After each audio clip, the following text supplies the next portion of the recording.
UPPL BPF होनानै गावजों गाव नारा नाथा जाबाय थानानै दिनै सिगांनि बायदि नब कुमार सरनियासो देरहागोन आरो रोखा जानानै फैगोन नामा देग्लायबो दिनै पार्लियामेन्टआव बर'फोरनि गांनाय उखैनाय बर'फोरनि समस्याफोरखौ बुंहैनो थाखाय रावबो सुबुं थाबावनाय नङा नामा देग्लायबो।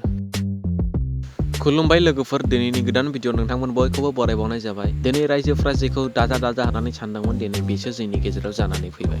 दिनै गोबां मानसिफ्रानो बुंसोगारदोंमोन नब कुमार सरनिया इलेक्सन गेलेनो मोननाय नंलिया, बेनि ST सार्टिफिकेटआ दानजाबाय होननानै। नाथाय दिनै गोजौ बिजिरसालिया नब कुमार सरनियानि थाखाय मोनसे लामाखौ खेवनानै होबाय, बेनो रेहाय होनानै इलेक्सन गेलेनायाव बेखौ हेफाजाब खालामबाय। बेबायदि दानजाखानाय सार्टिफिकेटनि सायाव रेहाय होनाया दिनै सोरनिबा मोनसे राजनितिगिरिनि आखाइ दङ। आं सानो नब कुमार सरनिया BJPजों बायजाबाय, मानोना BJPनो थाखाय भट नांगौ। मदिनो भट होनानै बेखौ फिन खनसेबाव प्राइम मिनिस्टार खालामफिननो थाखाय दिनै BJPआ गासैखौबो कन्ट्रल खालामनानै रां बाहायनानै गावसोरनि भट मोननो थाखाय दिनै बेबायदि मावदों होननानै आं सानो। जानो हागौ BJPआ NDAनि बिजाथि जेेto बसुमतारीनि सायाव बारा फोथायनाय गैया, देरहागोन देरहाया। बेनिखायनो बिथांमोना नब कुमार सरनियानो इलेक्सन गेलेनो मोन्थाय होदों। गोजौसिन बिजिरसालिजों दिनै बिथांमोना रायज्लायनानै जानो हागौ बिथांमोनानो दिनै नब कुमार सरनियानो इलेक्सन गेलेनो थाखाय बेबायदि रेहाय होदों। गोहोआव थायोब्ला मा खालामनो हायो मा खालामनो हाया, दिनै BJPआ आसामाव गासैखौबो सालायगासिनो दं। मा खालामनो हायो मा खालामनो हाया बिथांमोनानो खालामदों जाथारनांगौ।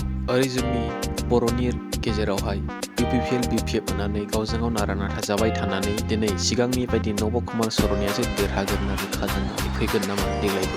दिनै पार्लियामेन्टआव बर'फोरनि गांनाय उखैनाय बर'फोरनि समस्याफोरखौ बुंहैनो थाखाय रावबो सुबुं थाबावनाय नङा नामा देग्लायबो। दिनै जोंनि बर'फोरनि गेजेराव माखासे BCDCनि चेयारमेनफोरानो दिनै गोबां रां जाख्ल'नायावसो दाहान दाहादों।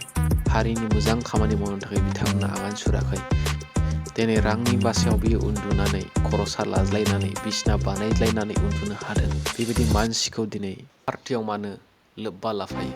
हरिसिंहा ब्लकनि सिङाव थानाय भैरागुरि BCDCनि चेयारमेन बेन्जामिन बसुमतारीनि लांसुनि आखल, हाब रांजोंनो खोबफबजोबथारदों।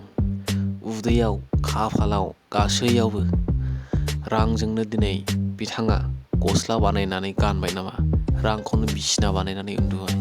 गासैबो रांफ्रानो जाहैबाय पाब्लिकफोरनि रांखौ बेबायदि लानानै पाब्लिकफोरनि गेजेराव दिनै देखायदों। जाय राङा समाज जौगानायनि थाखाय फैदोंमोन बे रांखौनो दिनै बुथुमनानै लाजोबनानै गाव जाजोबनानै उदै गेन्द्रा जालायबाय। दिनै बे दोलोनि मानसिफ्रा UPPL दोलोनि मानसिफ्रा नायाखैमोन नामा?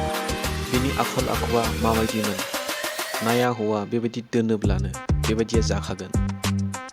जेब्लानाखि ससियेल मिडियानि गेजेरजों पाब्लिकफ्रा मिथिगोन अब्लानो बुंफ्लानोसै बेखौ जों सासपेन्ड खालामबाय। सासपेन्ड खालामब्लाबोथ' बियो रांखौ जानानै थांबायना, बे रांखौथ' बियो होफिननाय नंला। गोबां सुबुङा दिनै रां गैयिनि थाखाय बेराम आजारनि गेजेरजों नाख्रेबजानानै गावनि जिउखौ दिनै खोमाना लानो गोनां जादों। सरकारनियाव रां मदद बिनो थांब्लाबो दिनै बैफोरबायदि सुबुङा मोननो थाङा। नाथाय रांखौ मोननो बैफोरबायदि दानब मानसियासो, जाय रांखौ जाख्ल'बाय थायो।